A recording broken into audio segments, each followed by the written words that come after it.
제가 문제를 한번 내볼게요. 시험 문제는 아니지만 한번 시험 문제를 푼다는 느낌으로 한번 맞춰보세요.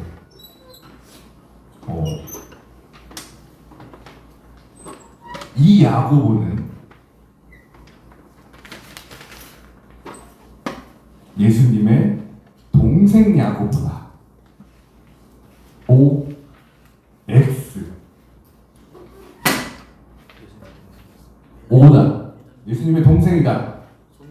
오, X. 아니다. 다른 야고보다. 정답은 예수님의 동생 야고보가 맞습니다. 근데 이 야고보서의 야고보는 예수님의 동생 야고보인데 제가 생각할 때 진짜 좀 괴로운 둘째의 삶을 살지 않았을까 생각해요. 태어났는데 형이 예수님이야. 생각해 본 적 있어요? 무슨 말을 하든 무슨 행동을 하든 어떤 것을 이루든 예수님의 그늘 밑에 있을 것 같습니다. 근데 야고보서를 보면 야고보는 그것에 대해서 아마 이런 이야기를 할 수 있게 된 것 같아요. 시험에 빠지지 마라. 누구도 시험하시지 않으신다. 하나님께서는. 오직 내가 시험 나가는 것은 내 욕심 때문이다. 야고보는 아마 이런 이야기를 했던 거 아닐까요? 형이 예수님이야. 말을 너무 잘해.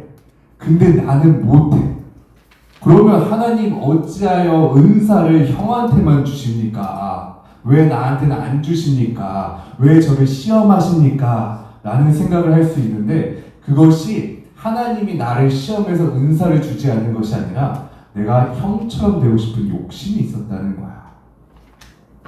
또 나아가서 예수님께서 병자들을 고치고 귀신들을 내쫓고 죽은 사람들 살려 그것에 대해서 기뻐하기보다 내가 그것에 대해 시험을 느낀다면 하나님께서는 예수님에게만 능력 주고 형한테만 주고 나한테만 아무것도 안 줘가지고 내가 시험 들게 하신 것이 아니라 내 욕심이 저거를 시험으로 만들어버리는 거야 라고 오늘 말씀에 이렇게 기록되어 있어요.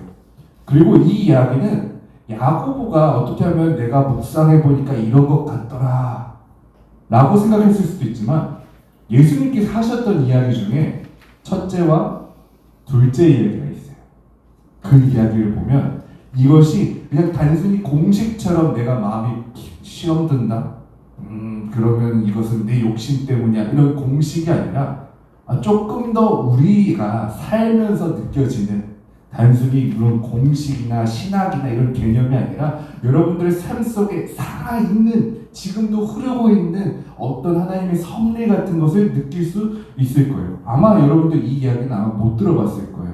돌아온 탕자 이야기라고 아십니까? 모르죠? 네, 아무도 모르는 분위기예요. 한번 이야기를 해보도록 할게요. 어떤 큰 부자가 있었어요. 보통 부자가 아니라 그냥 여러분이 생각할 때는 거의 그냥 왕이라고 생각하세요. 한 왕이 있었어요. 근데 그에게는 두 아들들이 있었어요. 근데 그 둘째 아들이 하루는 아버지에게 와서 이야기합니다. 아버지, 어차피 아버지 돌아가시면 여기서부터 좀 문제가 있는데 아버지 돌아가시면 아버지의 유산 절반은 저에게 주실 것 아닙니까? 어차피 주실 것. 지금 저에게 주십시오 하고 받아가요. 그것에 대해서 이미 일단 욕심이 꽉 차 있다는 것을 알 수가 있어요. 여기서 욕심은 아버지의 재산이 많은 것 때문에 아버지가 시험하려고 재산을 불리신 거예요? 아니죠. 그냥 그 둘째 아들은 그냥 아버지한테는 있고 나한테는 왜 없을까? 나는 언제쯤 아버지처럼 가질 수 있을까? 아버지가 죽으면 가질 수 있겠구나. 그때까지 기다려야 돼? 아빠한테 가서 말해야겠다. 그 욕심이 시험을 낳았던 거예요. 그런데 그 아버지는 순순히 주셨어요. 왜 주셨을까요? 나중에 한 번 더 생각해보죠. 둘째 아들은 그렇게 유산을 받았습니다. 그 받고 나서 어떻게 했을까요? 자신이 원했던 가장 화려하고 어둠이 깔려있는 도시로 가서 흥청망청 쓰기 시작했습니다. 아마 돈이 있는 만큼 막 퍼주고 자랑하고 사람들이 굽신대기니까 그것에 대해서 더 기세등등하면서 아마 흥청망청 썼을 거예요. 그리고 나서 어느샌가 발견하게 되죠. 다 썼다는 거예요. 하나님께서 그를 시험하시기 위해서 그의 잔액을 확인하지 못하게 하셨을까요? 계속 돈을 쓰게 만들고 얼마나 남았는지 못 보게 하셨을까요? 아마 아닐 겁니다. 여기서도 아버지나 왕은 아무 상관없습니다. 그 둘째 아들이 쓰는데 눈이 멀어서, 자신에게 아첨하는 사람들에게 눈이 멀어서 그 욕심이 가득 차서 보지 못했을 뿐이에요. 그리고 나서 이 둘째 아들은 선택합니다. 와, 돈 쓸 때는 나한테 그렇게 굽신대더니 돈 없다고 하니까 한 명도 옆에 없네. 근데 여기서 그의 선택은 돌아가는 것이 아니라 내가 먹을 것이 없으니 공짜로라도 먹을 수 있는 아무거나도 먹으면서 제 길을 노려봐야 되겠다. 버텨야겠다. 살아야겠다. 라는 생각을 했던 것 같아요. 그래서 쥐업나무 열매라는 게 있어요. 엄청 맛없는 열매예요. 어느 정도로 맛이 없는 열매냐면 그때 당시에는 돼지고기를 더럽고 천하고 잘 안 먹던 시절이거든요. 근데 그 돼지들을 사육할 때 줬던 열매예요. 맛있으면 주지 않았겠죠. 맛이 없는 거예요. 사람이 먹을 수 있는 음식이 아닌 거예요. 그걸 주는 그런 돼지들의 사료 같은 건데 그걸 먹으면서 버티고 있습니다. 둘째 아들은 왜 여기서 그것을 먹으면서 참고 있을까요? 누군가 그를 시험하려고 거기 묶어두었을까요? 아무것도 먹지 못하고 그것만 먹을 수 있게 했을까요? 아니요. 그 또한 욕심 때문에 거기 붙잡혀 있던 겁니다. 내가 돼지들처럼 밥 먹을지언정 여기서 다시금 성공해야지. 돌아가면 내 잘못을 인정해야 돼. 나는 그렇게 할 수 없어. 자존심 상해. 자기 욕심 때문에 그 시험을 더 깊이 빠져들게 하고 있었어요. 그러다가 도저히 안 되겠는 거예요. 그러자 포기합니다. 와, 돼지처럼 사는 거 진짜 힘드네. 못 살겠네. 차라리 아버지 밑에서 종살이를 하는 게 이것보단 낫겠다. 가축으로는 도저히 못 살겠다 하고 돌아갑니다. 그리고 그가 돌아가던 중에 아버지가 돌아오는 걸 알고 먼저 나와서 안아주셨어요. 와, 만약에 이 아들이 자기 삶에서 시험이 있다면 마지막 문제 하나 맞춘 걸 겁니다. 나는 안 되겠다. 글렀다. 돌아가야 되겠다. 왕자 대접은 못 받더라도 종이라도 좋으니 돌아가야겠다. 욕심을 버렸던 아마 그 순간이었을 거예요. 이렇게 시험은 여러분의 삶 속에서 계속 반복되는데 놀라운 것은 실패할 때만 있는 것이 아니라 성공할 때도 있다는 거예요. 이 둘째 아들이 돌아오니까 이번에 첫째 아들이 시험에 빠지게 됩니다. 그런데 시험에 빠졌을 때 아버지에게 나타나서 이렇게 이야기해요. 둘째 아들이 왔다면서요. 제가 종들에게 다 들었습니다. 그 둘째 아들을 위해서 큰 송아지를 잡았다면서요. 와, 나 평생 아버지 곁에서 일했는데 양새끼 한 마리 안 잡아주시더니 그 둘째 아들 뭐가 예쁘다고 돈 낭비하고 다 날려먹은 그 둘째 아들에게 송아지를 잡아주십니까? 반지를 끼워주십니까? 왜 그런 놈에게 아들 대접하십니까? 라고 따지기 시작합니다. 그런데 우리가 자주 놓치는 부분이 첫 부분에 가면은 아버지께서 재산을 나눠주실 때 이렇게 적혀 있어요. 각기 나누어 주시니라. 둘째 아들만 상속받은 줄 알았는데 성경 말씀에는 둘째 아들을 상속해 줄 때 첫째 아들도 공평하게 상속해 주셨다는 거예요. 그렇다면 이 아들은 상속을 받고 그것을 누리면서 살고 있었을 거예요. 다만 그가 낭비하지 않고 아버지한테 배웠던 것처럼 끊임없이 노력해서 자신의 재산의 부를 성공을 늘려나가고 있었던 거죠. 근데 그것에 대해서는 지금 이야기하지 않고 아버지 옆에서 일했던 것만 강조하고 있어요. 왜냐? 지금은 재산을 많이 갖고 있고 적고 있고가 아니라 내가 아버지 곁에서 열심히 일했다는 게 대우받는 게 중요하니까요. 어디서 시작됐을까? 이 시험은 인정받고 싶은 욕심에서 또 비롯됐습니다. 그리고 저 동생보다 내가 더 많은 대접을 받아야 됐는데 라는 욕심에서 비롯됐습니다. 그리고 그 시험은 또 어떻게 끝났을까요? 아버지가 안아주시고 설명해 주시고 그리고 또 품어주시는 걸로 끝나게 됩니다.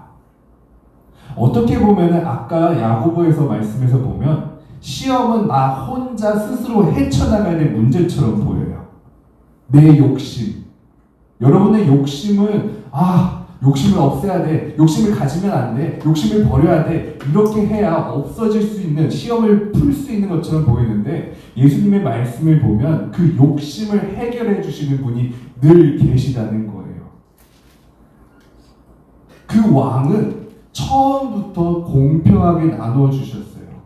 그리고 그가 떠나갈 때 그것에 대해서 기다려 주셨어요. 그가 돌아올 때 멀리서부터 온다는 걸 알고 뛰어나가서 맞아 주셨어요.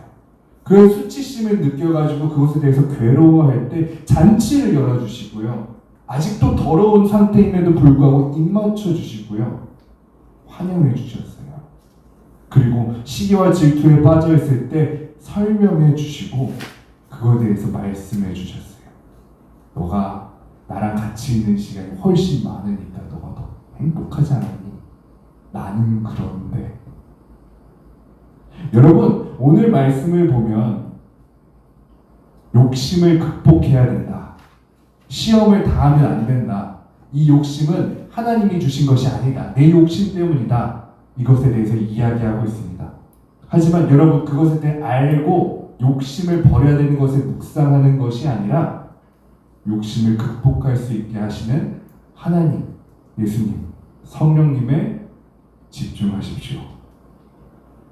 욕심을 버리자라고 하는 말을 반복한다고 해서 욕심을 버릴 수 있는 것이 아니에요. 오히려 하나님께서 내게 주신 것들, 감사한 것들, 내가 나눠줄 수 있는 내 소명들, 사명들, 내 은혜들 어떻게 보면 흘려들 수 있을까? 끊임없이 그것에 대해 생각해 보십시오. 연구해 보십시오. 준비해 보십시오. 그렇다면 여러분들은 자연스럽게 그 욕심에, 그 시험에 벗어나 있을 겁니다. 여러분들 주기도문을 보면 시험에 들게 하지 마옵시고 라고 적혀 있어요. 그런데 절대로 시험을 들게 하시는데 안 들게 해달라는 게 아니에요. 여러분의 안에 있는 욕심, 그 시험으로부터 하나님 빠져나갈 수 있도록 도와주십시오라는 기도인 거예요. 여러분, 욕심이 생긴다면, 시기, 질투, 절망이 생긴다면, 분노와 열등감이 생긴다면 그것에 대해서 잠시 물러나시고 예수님 손 붙잡을 수 있는 여러분 되기를 축복합니다. 예수님께서 여러분들에게 나아오실 거예요. 안아주실 거예요. 잔치 열어주실 거예요. 위로해 주실 거예요. 왜냐면 여러분들 예수님께서 정말로 사랑하시거든요. 기도하겠습니다.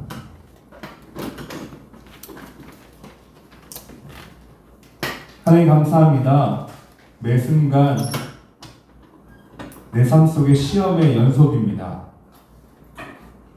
남이 주는 시험, 또 다들 하는 시험, 여러 가지 시험들 속에서 괴롭고 슬픈 순간들이 참 많이 있습니다. 그런데 괴롭고 슬프게 하는 그런 시험들은 밖에서 오는 것이 아니라 내 안에서 일어나고 있었습니다. 나는 왜 이 욕심을 버리지 못할까요? 왜 나는 끊임없이 다른 사람과 비교하고 또 나를 학대했을까요? 하나님, 이 시험에서 벗어날 수 있기를 원합니다. 이 욕심에서 벗어날 수 있기를 원합니다. 이 탐욕에서 벗어날 수 있기를 원합니다. 오늘 말씀에서 들었던 것처럼 이 시험에서 벗어나서 아버지께로 돌아가는 아들의 모습이 되게 하옵소서. 내 욕심이 아니라 내 꿈이나 내 비전이 아니라 오직 하나님만, 하나님의 나라만, 하나님의 이상과 계획만 더욱더 생각하고 감사하며 나아갈 수 있게 하옵소서. 돌아가기를 원합니다. 예수님의 이름으로 기도드립니다. 아멘.